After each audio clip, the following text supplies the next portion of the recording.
کیا تقلید کرنا شرک ہے؟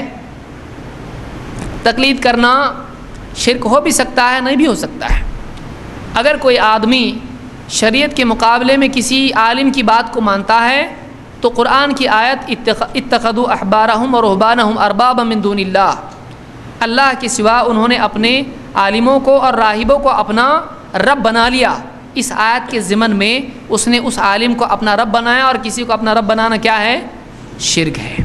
تو اگر قرآن و سنت کے مقابلے میں کسی عالم کی بات کو مانتا ہے، صاف صریح اس کی بات ٹکرا رہی ہے، اور پھر بھی اس کی بات کو مانتا ہے علم کے باوجود، تو یہ شرک ہے۔ لیکن اگر کوئی آدمی ایسا ہے کہ اس کو کچھ نہیں آتا ہے، اور وہ کسی آدمی سے، کسی عالم سے، علم رکھنے والے سے پوچھے، اور وہ بغیر دلیل کے اس کو کوئی بات کہے کہ ایسا کرو، اور اس میں استطاعت نہیں ہے تحقیق کی، اگر وہ کسی عالم سے مسائل اس طرح سے پوچھتا ہے تو وہ یہ شرک نہیں ہے۔ ہاں اگر دلیل آ جانے کے بعد بھی اس کی بات کو مانتا ہے تو پھر اس میں بہت بڑا ڈر ہے کہ کہیں یہ کفر میں مبتلا، شرک میں مبتلا نہ ہو جائے۔ تو یہ فرق یاد رکھیں، کوئی آدمی علم کے باوجود کسی عالم کی بات کو حجت تسلیم کرتا ہے تو یہ شرک ہو جائے گا۔ لیکن کوئی آدمی مثال کے طور پر ابھی مسلمان ہوا،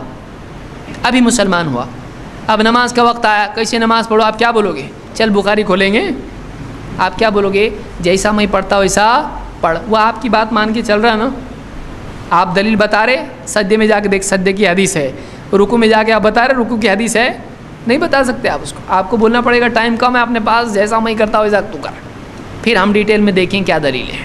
تو بعض اوقات وقت کی قلت کی وجہ سے اور وسائل کی قلت کی وجہ سے کسی ایک آدمی کو کسی عالم کی بات یا کسی کی بھی بات ماننی پڑتی ہے۔ تو یہ ایسا ہے جیسے کسی آدمی کو اگر پانی نہ ملے تو یہ تیمم کر سکتا ہے، لیکن پانی ہے تو تیمم کیا ہو جائے گا؟ باقی رہے گا کیا؟ ارے میں تیمم کیا، پانی ملا تو یہ بھی تیمم باقی ہے، باقی نہیں رہے گا۔ تو جب آپ کے سامنے نبی صلی اللہ علیہ وسلم کی دلیل سامنے آ گئی، اب عالم کی بات اگر اس سے ٹکراتی ہے وہ بات کیا ہو گئی؟ ختم ہو گئی۔ اس بات کو بھی یاد رکھیں۔ تو تقلید جو ہے یہ تیمم کی طرح ہے، اور اس کو ہم تقلید بھی نہیں کہتے ہیں۔ کیوں؟ اس لیے کہ کتاب و سنت میں اس کی دلیل، تقلید لفظ کی دلیل نہیں ہے۔ ہاں اتباع اس کو کہا جا سکتا ہے، کیونکہ اللہ نے کیا فرمایا؟ فَاسْأَلُوا أَهْلَ الذِّكْرِ إِن كُنتُمْ لَا تَعْلَمُونَ، جاننے والوں سے پوچھو اگر تم کو نہیں معلوم۔ تو عالم سے پوچھنا یہ حرام نہیں ہے۔ جس میں دلیل سمجھنے کی استطاعت ہو دلیل کے ساتھ سیکھے، اور جس میں استطاعت نہیں ہے اگر وہ دلیل کے بغیر بھی کسی عالم کی بات کو مانتا ہے، بشرطے کہ کتاب و سنت کے مخالف نہ ہو، تو اس میں کوئی حرج نہیں ہے۔ بعض لوگوں نے کہا اس پر اجماع ہے، یاد رکھیں اس کے جواز پر بعض علماء نے اجماع نقل کیا ہے، نہ کہ وجوب پر۔ کوئی آدمی یہ کہتا ہے کسی عالم کی، کسی ایک امام کی بات ماننا واجب ہے، تو اس بات کا نہیں ماننا واجب ہے۔ سمجھ میں آ رہا ہے؟ کوئی آدمی کہے کہ امام ابو حنیفہ ہی کی یا 4 امام میں سے ایک کی تقلید کرنا واجب ہے، تو ایسا بولنا حرام ہے۔ کیوں؟ اس لیے کہ نہ اس کی دلیل کتاب میں ہے، 4 بولتے ہیں نا، 4 مصادر ہیں، کتاب، سنت، اجماع، قیاس۔